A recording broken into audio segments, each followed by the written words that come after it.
The moment my father hurled my grandmother's old bank book onto the ice, the entire wedding went silent. It slid across the frozen floor like something worthless, like something embarrassing. He didn't just drop it. He threw it hard enough that it spun, skidding under the white folding chairs while guests stared in uncomfortable disbelief. Then he laughed. "Trash belongs with trash," he said loudly, raising his glass as if he'd just delivered a clever toast. My grandmother's hands trembled beside me. I bent down, picked up the worn little book, and walked away without saying a word. The next morning I carried it into a bank. 5 minutes later the teller turned pale and whispered, "Ma'am, please don't leave." The wedding had been set on an outdoor skating pavilion in Vermont, one of those rustic venues that tried to look effortless, but was carefully curated down to the lanterns hanging from bare branches. Late October air cut clean and cold across the ice, and my breath fogged lightly beneath my veil. I remember thinking before everything unraveled that it was the first time in years my family had gathered without tension. I should have known better. I stood in my dress, simple, structured, more understated than my father would have liked. He had pushed for something louder, more expensive, something that matched his idea of success. But I'd spent 6 years in uniform. Extravagance felt uncomfortable now. My husband Daniel squeezed my hand as the ceremony ended. He knew the history. He knew my father had never approved of my career in the Army. To him, my commission as an officer wasn't an achievement. It was, in his words, a detour for people who couldn't make it in the real world. He had repeated that line often enough that even relatives started using it. Still, when my grandmother slowly approached us after the vows, the mood softened.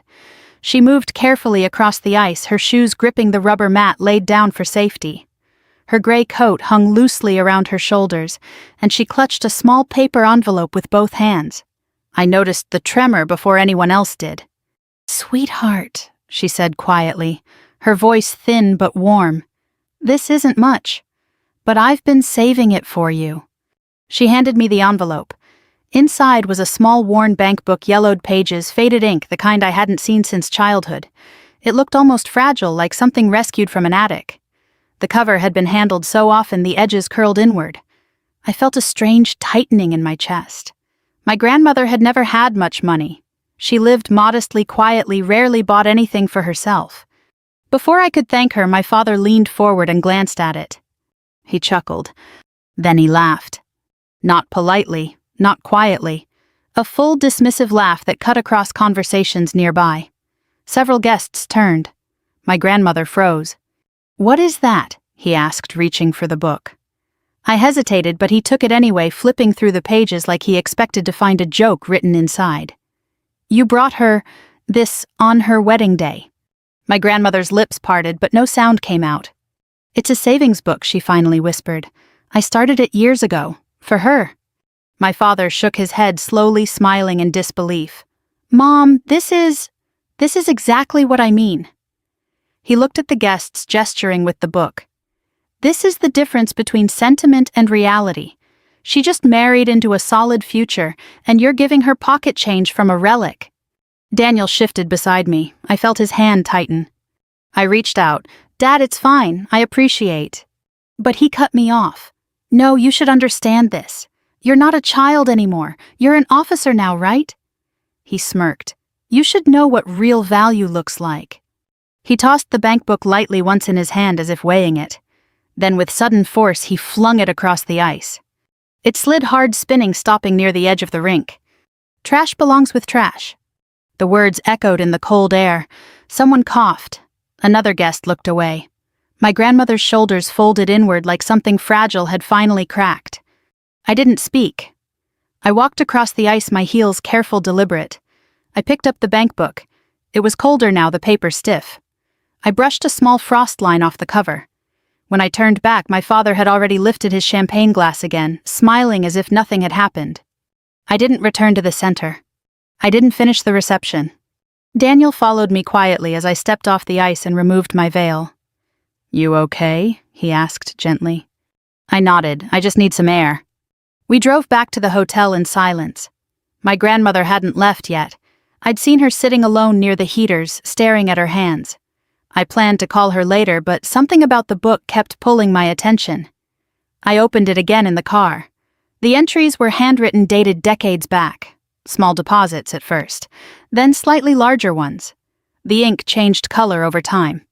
It wasn't much, at least not at first glance. Daniel glanced over. Looks old. It is. I ran my thumb over the first entry. She started this before I was even born. You going to deposit it? Maybe, I said. I don't know. But that night I couldn't sleep. The scene replayed in my mind, not the insult, but my grandmother's face. She hadn't looked embarrassed. She'd looked worried, as if she'd hoped I would understand something. The next morning I dressed simply and drove to a local branch listed on the front of the book. It was small, traditional dark wood counters, quiet carpet, the kind of bank that still printed receipts on thick paper. I slid the book to the teller. Hi, I'd like to check this account. She smiled politely, opened it, and typed the number. Her expression changed almost instantly. She stopped typing. Then she looked at me. Then back at the screen. Just a moment, she said softly. She stood and walked to the back office. A minute later, a manager came out. They whispered. The manager looked at me, then at the book, then at the screen again. He approached carefully. Ma'am, he said, his voice lower now, could you please come with me? I blinked. Is something wrong? He shook his head quickly. No, not wrong, just please. They led me into a private room. The teller brought water. The manager sat across from me, opening the book again as if confirming something. His face had gone pale. He picked up the phone, dialed a number, and spoke quietly. I caught only fragments. Yes, she's here. Yes, the original. I understand. He hung up. Then he looked at me. Ma'am, he said gently, please don't leave. The manager didn't sit immediately after saying it.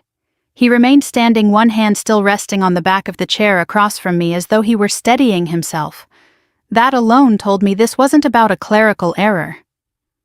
Bank managers didn't look unsettled over small balances. I'm sorry, I said carefully. Did something go wrong with the account? He shook his head. No, ma'am. Nothing is wrong. He paused, choosing his words with precision. But this account requires verification before we proceed. The teller placed a glass of water in front of me. Her hands were steady, but her eyes flicked repeatedly to the bank book like she was trying not to stare. The manager opened the cover again, running his finger along the faded account number, as if confirming its existence for the third time. How did you come into possession of this? He asked. My grandmother gave it to me yesterday, I said. At my wedding. His brows drew together. Your grandmother? Yes, her name is Margaret Halpern. He inhaled slowly, then typed something into his tablet. Another pause. The silence stretched long enough that I could hear the faint ticking of a wall clock behind me. Finally, he nodded once, almost to himself. That aligns, he murmured. Aligns with what I asked. He hesitated. This account hasn't been accessed in person for quite some time. How long? He looked at the screen again. 41 years. I blinked. That can't be right. It appears to be correct, he said gently. There have been internal movements, interest accruals, and linked deposits, but no in-person withdrawal requests. No closures, no ownership disputes, just continuity. I leaned forward. So it's just a savings account. He didn't answer immediately. Technically, he said at last, yes, but not a standard one. He tapped the page. Do you see this code here? This small notation beside the original opening date. I squinted. It looked like a stamped letter followed by numbers. That designation means the account is attached to a legacy structure, he explained. These were common decades ago, but most were converted or closed. This one wasn't. What does that mean? It means the funds inside aren't just sitting in a standard savings pool. They've been managed, conservatively, quietly, over time. My stomach tightened. Managed how? Through long-term instruments, he replied. Bond ladders, dividend reinvestments, trust-linked growth allocations. The kind of structure typically used when someone intends the account to exist for generations. I sat back slowly. My grandmother never mentioned anything like that. That's not unusual, he said. Accounts like this were often set up privately. The teller returned with a folder and handed it to him. He opened it, flipping carefully through printed pages. His expression grew more serious. I'm going to ask you something, he said. Has anyone else in your family mentioned this account to you? Number. Has anyone attempted to claim it? Number. Has your grandmother ever discussed investments, business holdings, trust funds? I almost laughed. My grandmother clips coupons. She still uses a landline. She's never talked about investments. He nodded slowly as if that somehow confirmed something. He turned the folder toward me but didn't slide it across yet. We're required to confirm identity before disclosing full details. May I see your ID? I handed him my driver's license. He compared the names carefully, then typed again. The teller remained silent, watching. Another long pause. Then he exhaled. All right, he said softly. I can confirm you are listed as the primary beneficiary. Beneficiary, my voice sounded smaller than I intended. Yes. Of what exactly? He slid the folder toward me. The first page contained the account summary. The second listed deposit history, dozens of entries spanning decades. Small amounts at first, then larger, then periodic automated allocations. My eyes moved downward trying to locate the balance. I found it. Then I looked again. The number didn't make sense. I assumed I'd misread the commas. I counted again, then again. This can't be right, I whispered.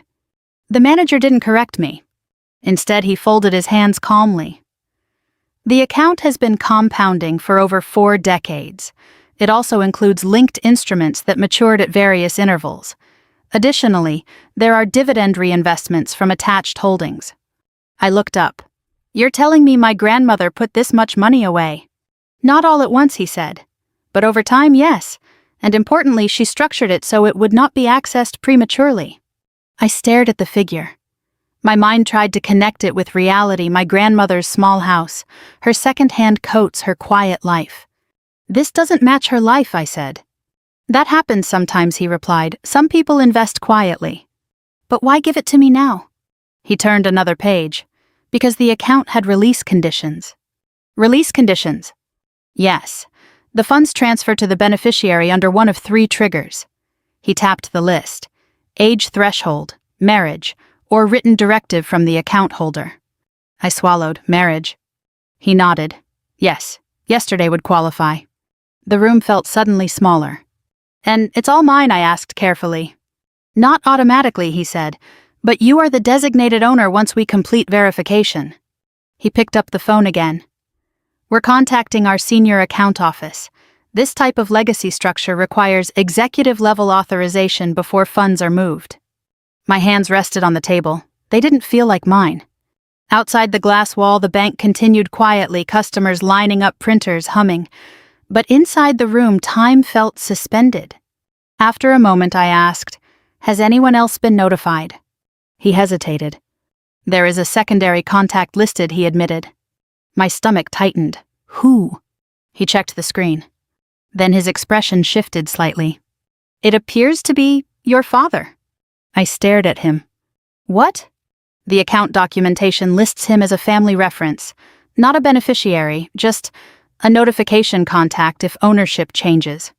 I leaned back slowly. The manager added carefully, "Our system may automatically generate a call for verification purposes." My chest tightened. I pictured my father laughing on the ice, throwing the book, calling it trash. "When will that call happen?" I asked. He glanced at the phone. I believe he said quietly it may have already begun. The first thing I noticed after the manager said my father's name was how carefully he avoided watching my reaction. He lowered his gaze to the paperwork, straightened the stack, and aligned the edges as if precision could soften the weight of what he'd just revealed. The teller quietly stepped out, closing the door with gentle discretion. For a moment it was just the ticking clock again and the faint hum of fluorescent lights. "My father didn't know about this," I said finally. "That's common," the manager replied. "Being listed as a reference doesn't necessarily imply awareness. It's often just a documentation requirement." I nodded, but something inside me tightened. My grandmother had never done anything casually. If she listed my father, it was deliberate. She knew exactly what she was doing. "Can you tell me when this account was opened?" I asked. He flipped to the first page, November 1979. I did the math quickly. That's before my parents even met. "Yes," he said, and the original depositor is listed solely as Margaret Halpern. That was before she moved in with us, I murmured. Before my father started managing her finances. The manager glanced up. Managing. He used to say she needed help, said she wasn't good with money. He consolidated her accounts years ago. The manager's expression didn't change, but I saw something sharpen behind his eyes. This account, he said, carefully appears to have remained outside that consolidation. I leaned forward, so she hid it. He chose his words carefully, she preserved it. That phrasing landed differently. Preserved, not hidden, not secret, intentional. He slid another sheet toward me. These are the early deposits. I studied them. The first entries were small, $25, $40, $60, weekly, sometimes monthly. The handwriting varied slightly, but it was always neat. Then a few years later, the pattern changed. Larger amounts appeared, not massive, but noticeable. What happened here, I asked, pointing to a jump in the late 80s. The manager checked the notes. It appears the account was linked to a certificate ladder at that time. That would have increased contributions automatically. She never told anyone. Many people didn't, he said, particularly those who didn't want expectations placed on them. I thought about my grandmother's quiet habits, her insistence on paying cash, her reluctance to discuss finances the way she waved off offers to help. It hadn't looked like secrecy. It had looked like stubborn independence. Another page caught my eye. What's this? I asked. He leaned over. That's when the account became trust-linked. In plain English, it means the money stopped being treated like a simple savings balance. It became part of a protected structure, restricted access, designated beneficiary, and managed growth. So she planned this for decades? Yes. The realization settled slowly. This wasn't an impulsive gift. It wasn't sentimental pocket money. It was a long, deliberate act of faith. She always said I was the only one who listened to her, I said quietly. The manager didn't respond, but his silence felt respectful rather than awkward. My phone buzzed. The sound cut sharply through the room. I glanced down. My father's name filled the screen. I stared at it. The manager noticed. You don't have to answer immediately. But I knew if I ignored it, he'd keep calling. I answered. Where are you? My father demanded without greeting. At a bank. What bank? A local branch. Why? His tone sharpened. Did someone call you? I hesitated. They called you? Yes, he snapped. Somebody from a bank asking about your grandmother. What is this about? I looked at the manager. He kept his eyes on the paperwork, giving me space. I brought in the savings book she gave me yesterday, I said. There was a pause. Then a short laugh. That thing, you're wasting time on that. They asked me to stay. Another pause, longer this time. What do you mean, stay? They're verifying the account. My father's voice shifted slightly. It's probably closed, or inactive. Those old books don't mean anything. That's not what they said. Silence again. Then more carefully, what did they say? I glanced at the folder. They said I'm listed as beneficiary. The line went quiet. I could hear him breathing. That's not possible, he said finally. It is. No, your grandmother didn't have anything like that. I handled her finances for years. The manager looked up at that just briefly. They said it's been active for decades, I continued. My father's tone hardened. Put them on the phone. I lowered the phone slightly. He wants to speak with you. The manager nodded, accepting the call politely. This is Daniel Reeves, branch manager. He listened silently for a moment. Then his voice remained calm. Yes, sir. I understand. No, sir, you are not listed as beneficiary. Correct. Yes, I can confirm that. No, I cannot disclose the balance without the account holder's authorization. Another pause. Yes, sir, the account holder is present. He handed the phone back. My father's voice was different now, lower, tighter. How much is in there? I don't know yet, I said. That's not what he told me. He didn't tell me either. Ask him. I will. Another pause. Then he said quietly, don't sign anything. I'm not signing anything. I'll be there in an hour.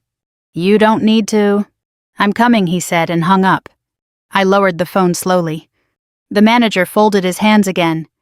Your father seems concerned. That's not the word I'd use. He nodded. A few minutes later, another knock came at the door. A woman in a dark suit entered carrying a sealed envelope. She handed it to the manager. He opened it carefully, scanning the contents. His expression changed again, subtle but unmistakable. He looked at me. "Ma'am," he said gently, "there's something else you should know." He didn't speak immediately after saying it. Instead, he closed the envelope halfway, as if measuring how much of the truth to release at once. I noticed the paper inside wasn't printed on standard bank stationery. It carried a watermark, older formal, the kind used for legal trust documentation. "What is it?" I asked. "This account," he said slowly, "is not only long-term managed, it's attached to an underlying asset structure." I frowned, meaning... He slid one sheet out and turned it toward me. "When your grandmother opened the account, she didn't just deposit cash. She also transferred something else into the structure." "Something else?" "Yes." He tapped the document. "Equity." The word felt abstract for a second, then it landed. "Equity in what?" He scanned the page again. "A private industrial fund. It later converted into publicly traded holdings in the late 1980s. The original position was small, but it was never liquidated. Dividends were reinvested automatically." I tried to follow. "So, stocks?" "In simplified terms, yes. But long-held. Compounding." My chest tightened. "You're saying she bought shares decades ago?" "Yes." "And never sold them?" "That appears to be the case." I looked back at the number I'd seen earlier. Suddenly it made more sense, still shocking, but no longer impossible. "What company?" I asked. He hesitated. "Several now. The original fund diversified over time. Utilities, infrastructure, manufacturing, conservative long-term growth. My grandmother, who clipped coupons and reused tea bags, had quietly built a portfolio. It didn't fit. And yet somehow it did. She had always believed in patience, in slow things, in not drawing attention. Why wasn't this closed when my father consolidated her finances?" I asked. The manager folded the document carefully, because it wasn't accessible. This structure required the original account holder's authorization and later the beneficiaries. No one else could move it. "So even if he tried?" "He wouldn't have been able to." I let out a breath I didn't realize I'd been holding. The manager continued, "There's also a letter attached." "A letter?" "Yes, handwritten, from your grandmother." He slid another page toward me. The paper was slightly yellowed. The handwriting was unmistakably hers, careful, rounded, steady despite age. I read silently. "If you are holding this, it means I am either gone or I trusted you enough to give this to you myself. I know this book doesn't look like much. That is why I kept it that way.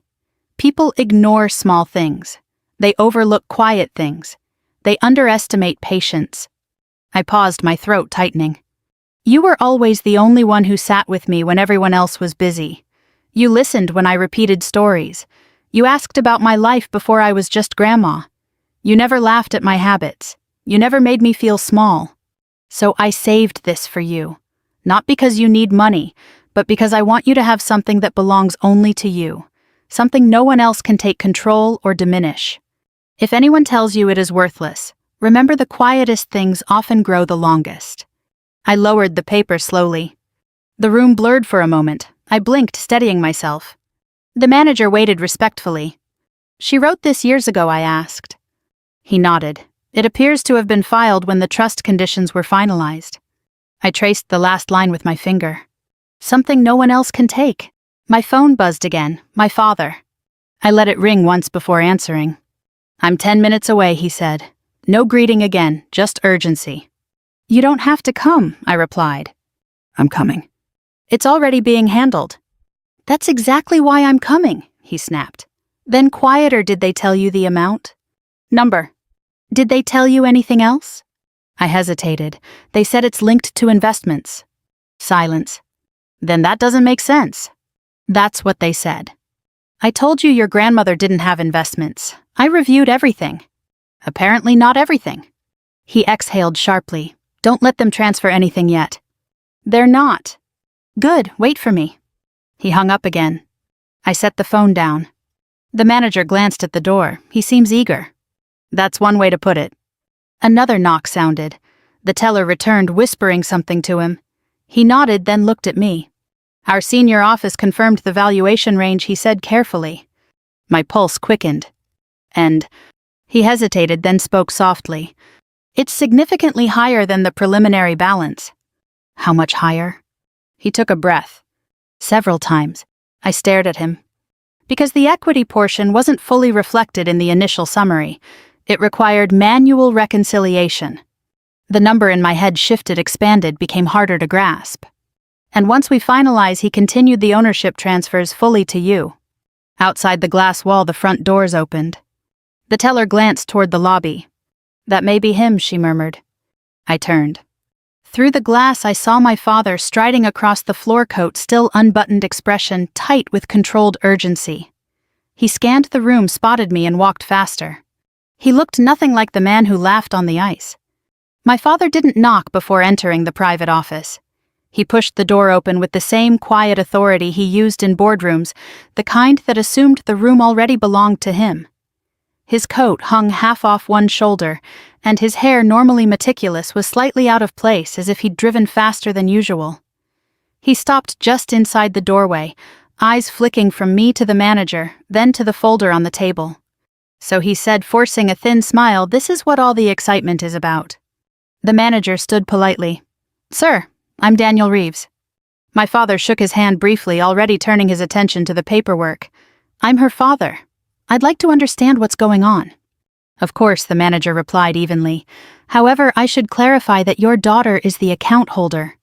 "Yes," my father said quickly, "but I'm listed as a family contact." "That's correct," the manager acknowledged. "For notification purposes only." My father nodded, but I saw the faint tightening in his jaw. He pulled out a chair and sat down without being invited. "Then notify me," he said. "What's in the account?" The manager glanced at me. I nodded slightly. I wasn't sure why. Maybe I wanted to see my father's reaction in real time. "The account originated in 1979, the manager began calmly. It was structured with long-term savings later linked to managed equity holdings. The beneficiary, your daughter, became eligible upon marriage." My father waved a hand. Yes, I understand the structure. What's the value?" The manager didn't answer immediately. Instead, he slid the updated summary across the table. My father leaned forward. His eyes moved quickly, then stopped. He blinked. Then he leaned closer. For a moment, he didn't speak. The silence stretched long enough that I could hear his breathing change. That can't be correct," he said quietly. "It has been verified by our senior office," the manager replied. My father looked again, counting the digits under his breath. His fingers hovered over the paper but didn't touch it. "How long has this been here?" he asked. "Over 4 decades. And no one informed the family." The account holder maintained privacy. He sat back slowly. The confidence he carried into the room didn't disappear, but it shifted. Became more careful, more calculating. "This is family money," he said finally. The manager didn't respond. My father turned to me. "Your grandmother must have intended this for all of us." I held his gaze. "She named me." "She named you as beneficiary," he corrected. "That doesn't mean she didn't expect you to share." I said nothing. He leaned forward again, voice softer. "Listen, your grandmother lived with us for years. I supported her, managed her expenses. This," he tapped the paper lightly, "this came from family resources." The manager spoke gently. "Sir, the deposit history indicates independent contributions." My father's eyes flicked to him. "You're saying she did this alone?" "That appears to be the case." "That's impossible." The manager remained calm. "The documentation is clear." My father exhaled slowly. His tone shifted again, less confrontational, more persuasive. "Honey," he said to me, "this is unexpected. We should handle it carefully. Move it into a family trust. That way it's protected." Protected. The same word my grandmother used, only it sounded different in his voice. "It's already protected," I replied. "Yes, but not from taxes. Not from mismanagement. You don't deal with large portfolios." "I deal with logistics and command structures," I said quietly. "I think I can manage a bank account." He forced a chuckle. "This isn't a checking account. This is significant." The manager added gently, "We do provide advisory services if she chooses." My father leaned back, studying me. For the first time, I saw uncertainty in his eyes. Not fear he didn't scare easily, but the realization that control was slipping. "Did she leave any instructions?" he asked. The manager looked at me. I slid the handwritten letter across. My father read it silently. Halfway through, his expression hardened. He finished, then set the paper down carefully. "She always favored you," he said. "She trusted me." "That's not the same thing." "It is to her." He leaned forward, lowering his voice. "You're making this emotional. This is financial, strategic. Think long-term." I thought about the ice, about the way he threw the book, about my grandmother's trembling hands. "I am thinking long-term," I said. The manager cleared his throat gently. "There is one more detail." Both of us looked at him. "The equity portion includes voting shares," he explained. "Not controlling interest, but enough to qualify for annual disclosures." My father frowned. "Voting shares in what?" The manager named the company. My father froze. I recognized the name instantly, too. It was the same mid-sized infrastructure firm my father had invested in years ago. He'd talked about it at dinner, called it Stable Predictable, a cornerstone holding. "You're saying she owned shares in that?" he asked. "Yes." "How many?" The manager gave a figure. My father went very still. That's not minor," he said quietly. "No, sir." He looked at me again, differently this time. Not just as his daughter, but as someone who now sat across from him in the same financial space. "We should discuss this privately," he said. "We are discussing it," I replied. His eyes narrowed slightly. Then he leaned back, forcing composure. "Fine, let's proceed carefully." But the calm tone didn't hide the shift. He wasn't dismissing the bank book anymore. He was calculating around it. The room grew quieter after that. My father didn't speak immediately, and for the first time since he'd arrived, he seemed to be thinking rather than directing. He folded his hands, studying the documents as though he were recalculating something in real time. The manager gave us space, closing the folder gently, but not removing it from the table. "Where are the shares held?" my father asked finally. "Within the legacy trust structure," the manager replied. "They transfer with the account once ownership is finalized." "And when would that be?" "Today, pending signatures." My father's eyes flicked to me. "We shouldn't rush." "It's been 40 years, I said. "I don't think today counts as rushing." He exhaled slowly. "You're not seeing the bigger picture. Once this moves, it's irreversible." "That's the point." He leaned forward, voice softening. "Listen, this changes things. For all of us. You don't want to make decisions while emotions are high." I didn't answer. Instead, I picked up my grandmother's letter again. The paper felt warmer now, as if it had absorbed something from the room. My father watched me. "Your grandmother wasn't a financial strategist," he said carefully. "She wouldn't have understood the implications." The manager spoke quietly.